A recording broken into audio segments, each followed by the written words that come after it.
everything I read is all over the place today. Some funny stuff, some stuff based on things like fear and all that. Although, how about this first one's kind of interesting. What would your reaction be if you first saw this image? Take a while to think about it. It basically says here, duck-billed platypus born at Zoo America.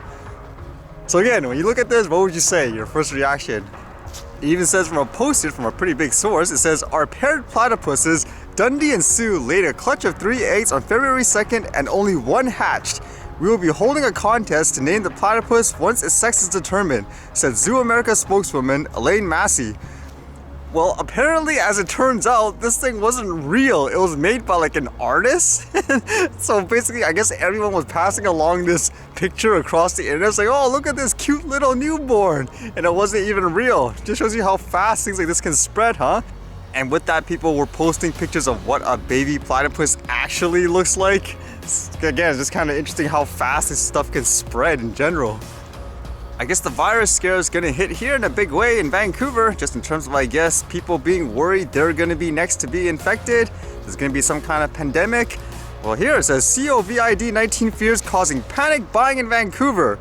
Apparently, a lot of people are just buying everything off the shelves in various stores because they're just afraid they're going to have to stock up. They'll be stuck in their house and stuff like that. Is there anything to worry about here so far? I don't know, at the moment it doesn't sound like it's going crazy or anything like that, but I guess it's good to be prepared. At the same time, do you want to go to that extreme, I guess, to be prepared? Especially in an area like here, where I would assume in general, there's more options and stuff to be treated, so to speak. And then I read this about things like drone registrations in other parts of the world. Looks like in most places they're going to implement something, huh? This one says, drone registration opens for free until October, according to the CAA. Man, they make it sound like it's a sale or something like that. Like, get in now. The Civil Aeronautics Administration announced Sunday that drone operators in Taiwan can now register the drone at government website for free until October, as stipulated by a new law that makes such registration compulsory for aviation safety. According to an amendment to the Civil Aviation Act passed in 2019, drone operators in Taiwan will need to register and pass an exam conducted by the Civil Aeronautics Administration to obtain an operator license, so that authorities can identify owners in the event of accidents. Oh, looks like the rain's coming down too. And it says those who operate a drone with no registration will face a fine from NT 30,000, which is about $996 US they say, to NT 150,000. Meanwhile, those found to operating the device without a license could be fined NT 60,000 to NT 300,000 according to the Act. So as they say, it is free, I suppose, to register now until September 30th according to this, and it says beginning October 1st, however, each registration will be charged NT $50 according to the CAA. Is that like supposed to be an incentive to get people to register now? Just makes you think of that point again. Is it all about money and so forth with this registration? Or would you say, in general, yep, it's about safety in every way? And then this next bit was actually really interesting because it makes you think just in general, like with drones in a lot of cases, if they're less than 250 grams and you don't have to abide by any of this stuff, so to speak, like you don't have to register it. And it makes you think, are people using this number based on actual tangible facts and studies, or are they just copying people, so to speak, which is a little troublesome in some ways. This one says here, the CAA said they set the 250 gram threshold by learning from similar laws in the United States and the European Union, where they consider drones weighing more than 250 grams to pose higher risk in the event of a fall or a collision.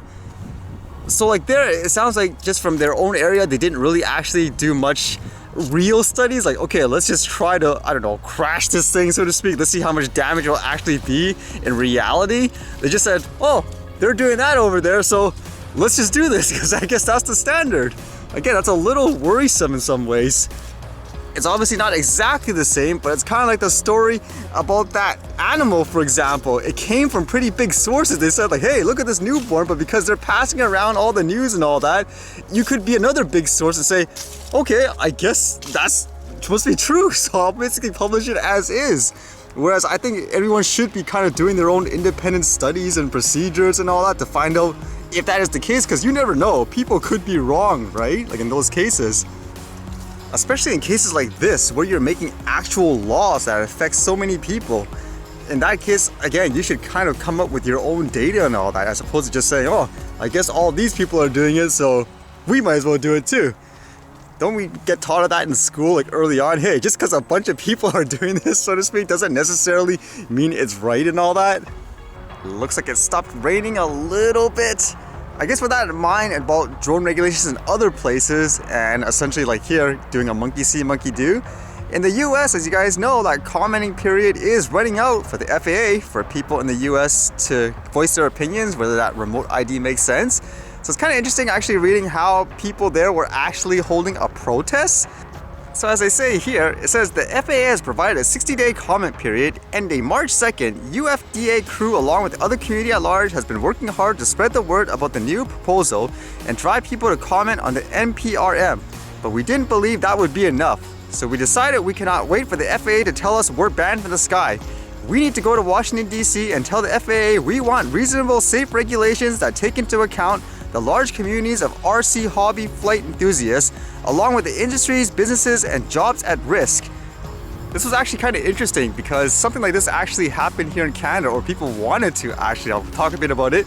But it's interesting reading, I guess, their plan, like what it says here. It says, first they had a music as a rally gatherers, rally orientation, picketing action, speakers on the NPRM, music and lunch, and so forth with speeches. And what they didn't want, they said absolutely no flying will be tolerated.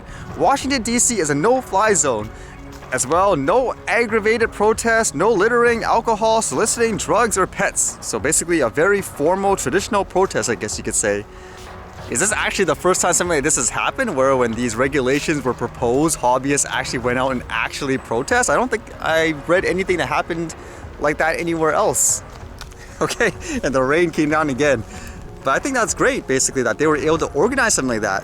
And it got me thinking too, again, because back here, like in Canada, before the laws came out, again, I was actually approached by some people to do something like that, like a protest or whatever, to raise awareness. And it made me think how, in many ways, are we not doing enough to actually promote the things where the outside public in general can actually relate with emotionally, for example, to come here and support you and say, oh yeah, I love this stuff, this is great, so what can we do to help you change it, as opposed to staying within a little niche, if that makes sense? This is just random thoughts, makes me wonder if it would have made a difference at all. For example, when they approached me, they were using very traditional methods, I guess you could say, saying, for example, sign a bunch of signatures and so forth in a petition, potentially go out and protest. And in general, in my mind, just from my perspective, like I just got into like drones and so forth, I was saying, okay, I don't think the signatures and stuff are going to be that effective overall. Just because, for one thing, if there's like a big corporation or something like that with the money who has all the resources to push like a certain narrative, what luck does like a little guy have and a couple of signatures? They're going to convince whatever, the lawmakers to do it. And I was saying, okay, I guess I will support that way, because you need basically every type of support to get the attention necessary to make change. But then I said, you should also support, for example, other things that the regular average person could relate to, whether that be things through work of art, for example, people actually using this stuff to save lives. I mean, you need to support like every single thing there. Unfortunately, in the end here, there was basically no support for that. It was basically everything was the traditional way. And there was, at least here in Canada, it seemed like that division between, I guess, a traditional RC aircraft flyer versus, say, someone who flew, like, say, a drone. And it was basically, nope, we want to keep stuff like in our own thing. We don't care about you guys. And then you know what happened afterwards. Basically, the regulation affected everybody, regardless of what you flew. Kind of makes you think of one of those what ifs in life, huh?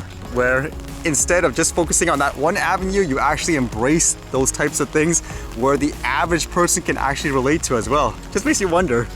Again, that's why it's really fascinating and all that to actually visit different events, cultures, or like to say those documenting those protests, where even if I don't understand it, it's interesting to see how they try to get their message across and stuff like that too, and whether or not it works, because you can actually be there as a person saying, okay, I don't care, like ultimately, or do they do something that makes you think, hey, something's wrong?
Alright, see you guys later.